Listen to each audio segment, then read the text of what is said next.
Hello everyone, welcome back to my new blog. तो कैसे हो आप सब? आई होप आप सब स्वस्थ होगे और मस्त होगे और अपने अपने काम में व्यस्त होगे। तो गाइज़, मैं भी ठीक हूँ और मैं छील रही हूँ भुट्टा। तो अभी शाम का समय है तो कुछ ना कुछ तो खाने के लिए चाहिए, थोड़ी बहुत भूख लग जाती है भाई शाम को। तो गाइस, 3-4 दिन से मेरी तबीयत ख़राब चल रही थी, इसी वजह से मैं ब्लॉग नहीं बना पाई थी।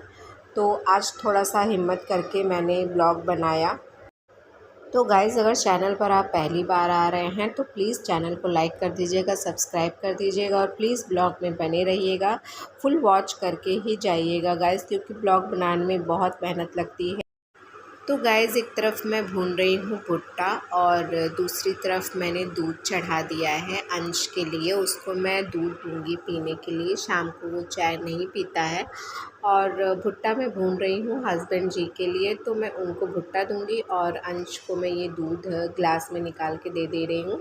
दूध में छान के देती हूँ, क्योंकि मलाई जब मुँह में आ जाती है तो उसको उबकाई आने लगती है। तो दूध छान के ही उसको देती हूँ और डाल दिया थोड़ा सा शक्कर और मिला के इसको दे दिया। तो गैस, दूसरी तरफ मैंने चढ़ा दी चाय, क्योंकि शाम का समय है तो मुझे चाय सुबह और शाम तो मैं चाय 2 कप पीती ही हूँ। तो गैस, हम महिलाओं के सामने जो सबसे बड़ी चुनौती होती है वो हमारे घर का बजट होता है।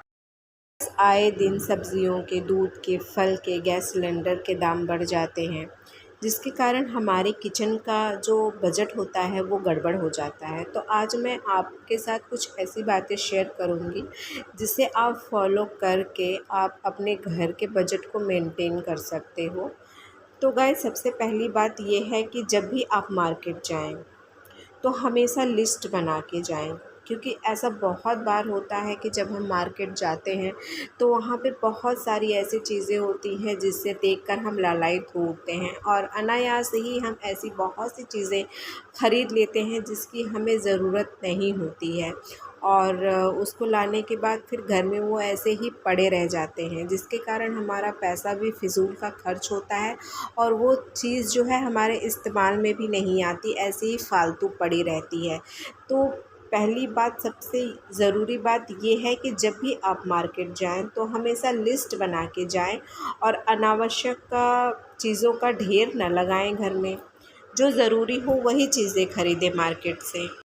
तो गाइस, दूसरी सबसे इम्पॉर्टेंट जो बात है वो ये है कि दिखावे में ना रहें। जितनी हमारी चादर है उतना ही हमें पैर फैलाना चाहिए और दूसरों को देख के कभी ना चलें कि उसके पास गाड़ी है हमारे पास नहीं है, उसने इतनी महंगी साड़ी पहनी है हमारे पास नहीं है, तो हम भी जाके बाज़ार से वो लेके आएँ। तो ऐसा नहीं करना चाहिए। जितनी अपनी चादर हो उतना ही पैर फैलाना चाहिए। अगर आप इच्छाओं को आप बढ़ा लेंगे और दूसरों को देखकर अनावश्यक खर्च करेंगे तो आप कभी भी जो है आप सुखी नहीं रह सकते हो।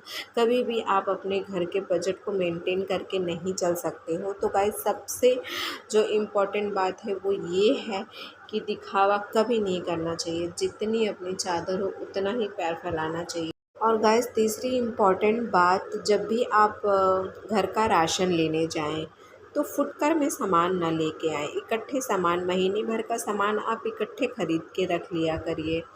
ऐसा होता है कि फुटकर में हम जो सामान लेके आते हैं तो थोड़े थोड़े सामान वो पता भी नहीं चलते हैं और दूसरा थोड़ा थोड़ा चीज़ लेने से फिर वो महंगा भी पड़ जाता है। इसीलिए जब भी आप सामान ख़रीदें तो जो थोक की जो बड़ी दुकानें होती हैं वहाँ से लें और बहुत जो थोक सामान देते हैं तो वो कुछ छूट भी देते हैं सामान पे।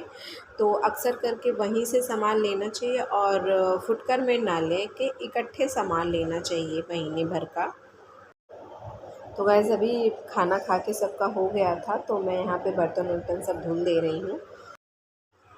तो गैस, फल और सब्जियों से भी आप अच्छा खासा पैसा बचा सकते हो।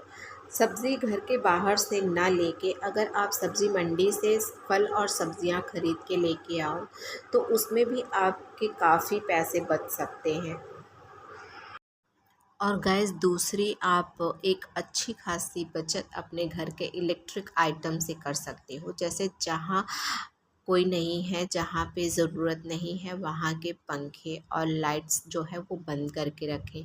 एसी की ज़रूरत ना हो तो एसी ना चलाएं, कूलर ना चलाएं, और थोड़ा सा खुली हवा में भी बैठने की कोशिश कीजिए।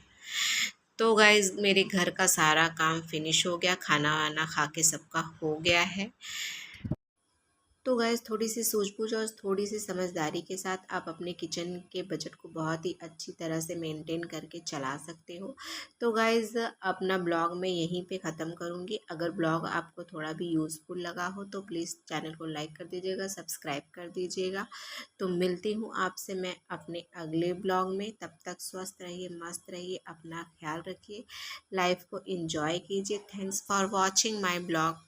नमस्ते।